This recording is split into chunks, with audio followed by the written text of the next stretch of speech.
flere spørgsmål? Er der nogle andre ting, folk vil gerne tage op? Fordi det her er en workshop, hvor vi vil diskutere problemer for folk. Når I så har en Navish Works og har opdaget en kollision, hvordan hænger det tilbage? Tilbage til Navish-modellen, hvor den er. En gang til. Når I så i Navish Works har I har opdaget en kollision, som det oplever, Ja. er det så rigtigt, hvordan der skal rettes i? Hvordan er forbindelsen der? Du får en rapport, der siger, hvorfor kommer den. Navish Works er lidt dum derefter. Den er bare at fortælle, at du har et problem. Solibri, hvis du bruger det, så kan du lave nogle regler, hvor du kan få svar, og det kan udvikle mere. Men den kræver mere tid og mere ekspertise på den måde. Så lige nu, så kan du finde ud af, at du har et problem her. Så skal du tilbage til Revit-modellen, eller skal du ringe din installationsingeniør og sige, at en skal flytte, eller ikke mig. Hvis vi har en væg, der kommer før gulvet af et stykke til her, så skal vi så bare ændre ret en tidsplan et eller andet sted. Ja. Så vi sørger bare, at gulvet er der før.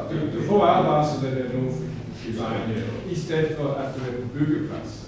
Hvis man nu er fremdrift på tidsplan, hvis man er lave, hvis det er en life cycle, så går det op til, således at det passer. Det må der være nogle muligheder i. Det må være nogle muligheder i det. Det er vi ikke.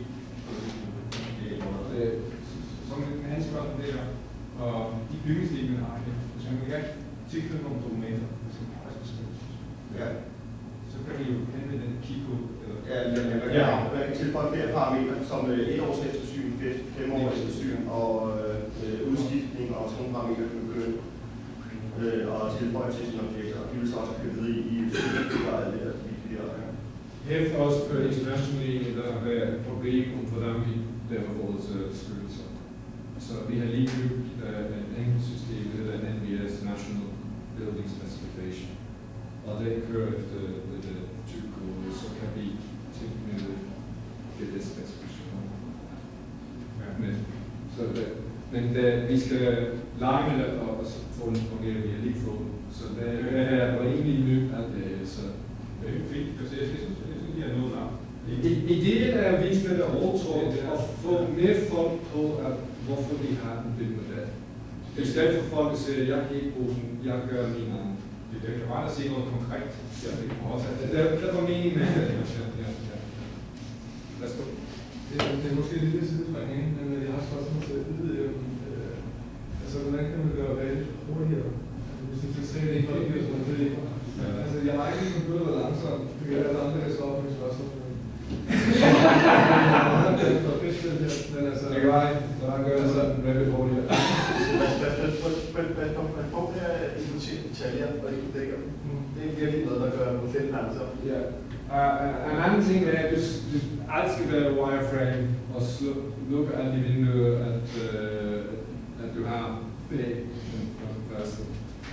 Og den anden ting er, at måske have en arbejdsmodel, hvor alt er wireframe. Og lave en kopi til det for dine renderings og alt det der, dine tegninger.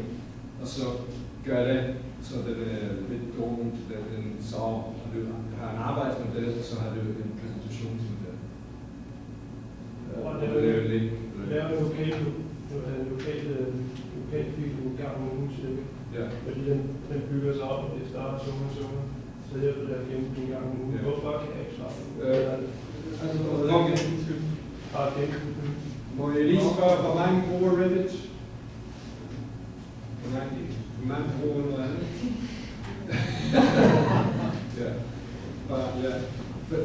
Fordi det er den slags ting, ja.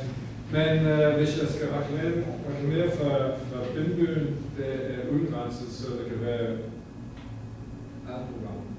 Og jeg mener, at det er ligegyldigt om det her er Revit, eller det er Sigma, eller det er DNS, eller Spons.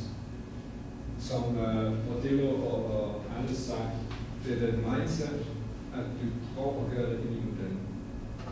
Ja? Så. En væg, et tag, et gulv, ja. Et objekt. Ja.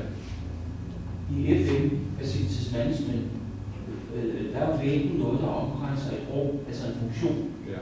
Og der er det rummet, vi sætter fokus på. Ja. Kan man gøre et rum til et objekt? Ja. Det er bare sjovt at starte med. Hvis vi går tilbage til Reddit og til vores bubble her.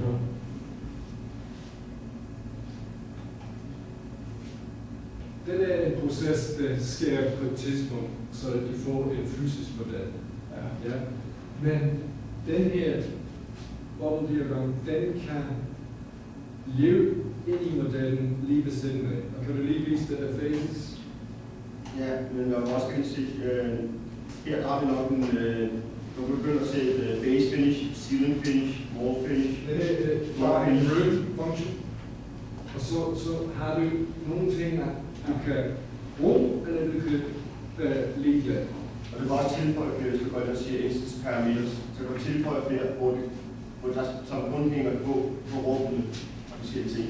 Så som vi sagde, der er et års eftersyn, hvis det er noget, der kun lige er på det her rum, i stedet for på væggen. Etårseftersynet har noget med byggeriet at gøre. Men hvis jeg nu vil vide, hvornår skal jeg vedligeholde det her i ungdomsskoler, hvornår skal jeg male en vægge? Altså det er rummet, og især Det er bare en anden parameter. Undskyld. Det er bare en anden parameter, du kan sætte ind. Altså, så noget, der du kan lægge på det her på rum. Vi har ikke løsning her i dag, men vi vil gerne have Du siger muligheden af mulighed og få folk, det vi ser. Lad os lige se. Tilføje, lige så snart du er over i installationerne og så videre, vil vide noget om rum, så skal du vide noget om, hvordan er det her rum belastet, hvordan skal det belyses, hvor mange apparatur, hvor mange personer og alle de her ting. Og det er nogle ting, der ligger inde i nettet. Der er direkte, hvor du deler rummene op i zoner, hvor du så tiltaler hver af de her zoner, du tiltaler belastning og så videre. Ud fra de her belastninger, der kommer fra zonerne, der kan man så begynde at bygge sit ventilations- og lave belysning og så videre. Så kan næsten lave hvad som helst, har jeg sagt. Det er fantasi, der sætter gang. Hvem er det, hvis du først går ind i arkitektur og giver de her værdier på rum, så når du flytter over i mere, så får du den data med. Nej, det er nej. Der er masser af ting, der ikke fungerer optimalt. Jeg er ikke her til at sætte det. Men med hensyn til FM, så er det jo også mere et spørgsmål om at oprette parametre. Hvordan så sørge for, at FM-programmet kan håndtere de parametre, du har taget til det. Det er jo ikke valgt, du skal sidde og styre dit FM ud fra. Så der er IFC er jo ikke fuldt udviklet nu. Det understøtter informationerne, drift og vedligehold, så dem understøtter det rigtig godt, men der er en hel del områder, som IFC ikke understøtter godt nok endnu, fordi det ikke er færdigudviklet video med. Om du laver en udførelsestidsplan eller en drift og vedligeholdelsesplan, det kan du illustrere på anden sammen med det, som det bliver dybest set. Så du kan jo godt få en vedligeholdelsesplan for dit rum. Tom først, så vil jeg godt gå et skridt videre. Med risiko for, at jeg måske får et slutslag af nogle arkitekter, så siger jeg det alligevel.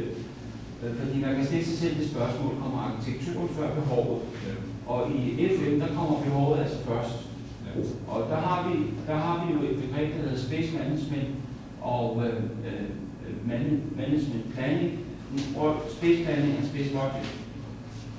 Et eksempel her på en meget kompliceret arbejdsproces, der finder sted ude i Magleby Lille. Det hedder CAD, og det overvåger al overflyvning over Danmark. Og det er blevet til, det overvågningscenter er blevet til med dagslys, på grund af et flyuheld, man havde i Jugoslavien. Det er sådan set ikke vigtigt.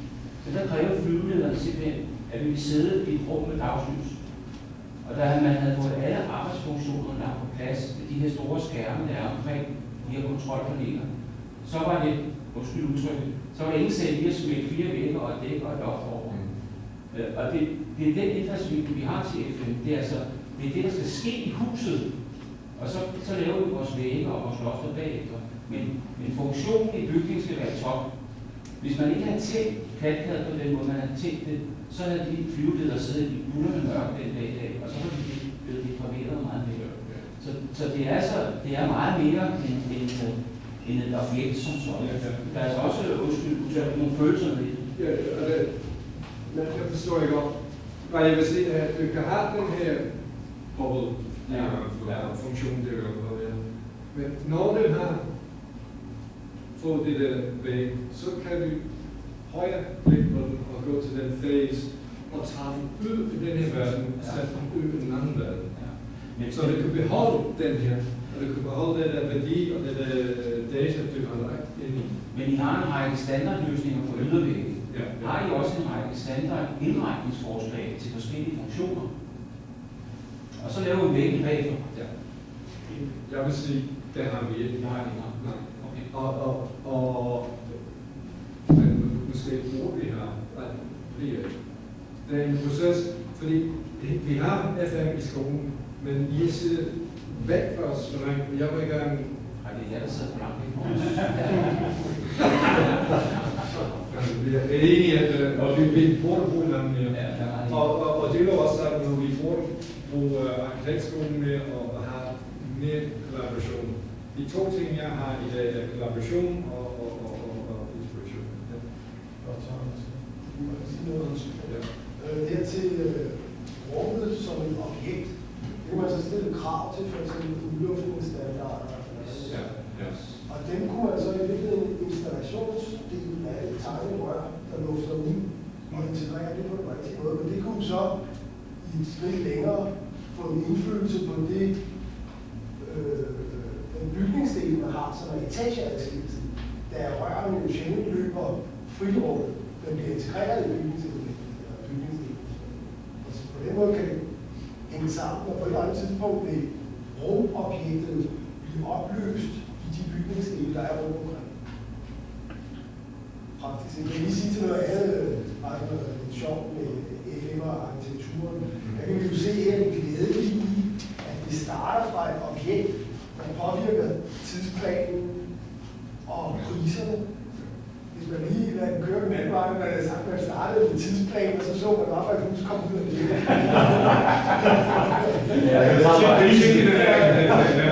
Det vil jeg ikke have. Den kan du lige vise.